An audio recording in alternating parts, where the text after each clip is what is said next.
Hello everyone, my name is Grant Pearson, here to bring you news and information from the Stearns County Soil and Water Conservation District Office in Waite Park. This week I want to repeat some important safety information released recently by Dana Adams with the University of Minnesota Extension Service.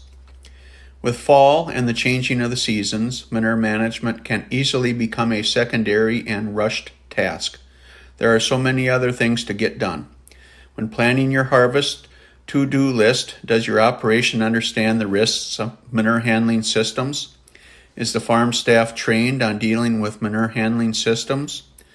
Know the appropriate safety gear and been provided instructions on using that equipment? This article will cover what farm managers and employees alike need to know ahead of time to fully prepare for this essential task, thus avoiding accidents and even death. Manure pits and manure lagoons go through the process of anaerobic digestive fermentation and produce an array of toxic gases, including methane, which is an odorless gas that is flammable or explosive at concentrations of 5 to 15% of air, typically found near the bottom of the pit and at high enough concentrations to cause suffocation. Hydrogen sulfide is a toxic gas with the smell of rotten eggs at low concentrations.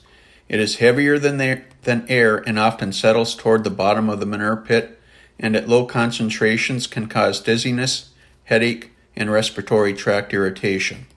At high concentrations, it can cause unconsciousness, respiratory failure, and death within minutes. Carbon dioxide is an odorless gas, heavier than air, that can cause labored breathing, drowsiness, and headaches at low concentrations. At high concentrations, it can displace enough air to cause death via suffocation. Finally, ammonia, having a sharp odor that can irritate eyes and the respiratory tract, which at high enough concentrations can be fatal. Manure pits, enclosed manure storage structures, should be equipped with ventilation systems. To avoid this somber parade of toxic gases, several objectives must be in place. First, keep manure pits ventilated and fans working properly. Keep manure pits covered with properly ventilated grading. Post hazard signs near all manure pit entry points. Do not enter manure pits unless absolutely necessary and only when proper safeguards are used. Never enter a manure pit unless someone is standing by and maintaining constant contact. The person standing watch should be able to lift an unconscious person wearing a safety harness attached to a lifeline. They should never enter a pit to rescue a person and should communicate information in case of an emergency 911 call. Always wear a safety harness attached to a mechanical device, winch, hoist, or pulley, which will be attached to a lifeline with a person standing by who must stay in constant contact. Manure lagoons are very common in central Minnesota.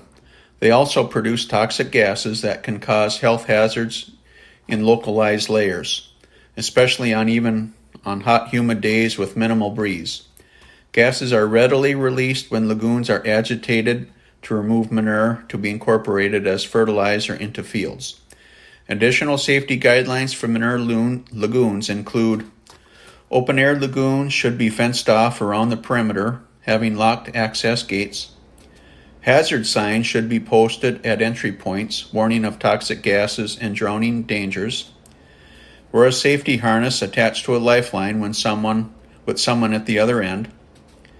Rescue equipment like flotation devices should be at every manure pump. No smoking or open flames allowed near agitation or pumping areas. Manure pits and lagoons are a necessary tool for many operations. Safe use of this tool requires managers to prepare themselves and farm staff. Both modeling safe behaviors and requiring it of staff will ensure safety first is at the forefront of everybody's to-do list. Lastly, this week, the Benton County Soil and Water Conservation District Office in Foley is hosting their local soil health team kickoff with a field day partnered with the Minnesota Soil Health Coalition on Tuesday, September 12th 2023, from 9 in the morning until 2 in the afternoon.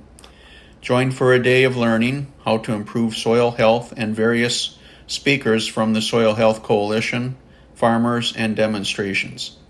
After lunch, there will be a soil health team meeting. The location will be at 8133 170th Avenue Northeast, Oak Park, Minnesota. It's best to either call the Benton Soil and Water Conservation District office in Foley to register, or you can go to their website to register for the soil health event to be held on Tuesday, September 12th. That's all for this week. Again, my name is Grant Pearson with the Stearns County Soil and Water Conservation District. If you have any questions, please reach out to Stearns SWCD staff via our website, or you can call and leave a message at 320-251-7800 extension 3. Thank you for listening.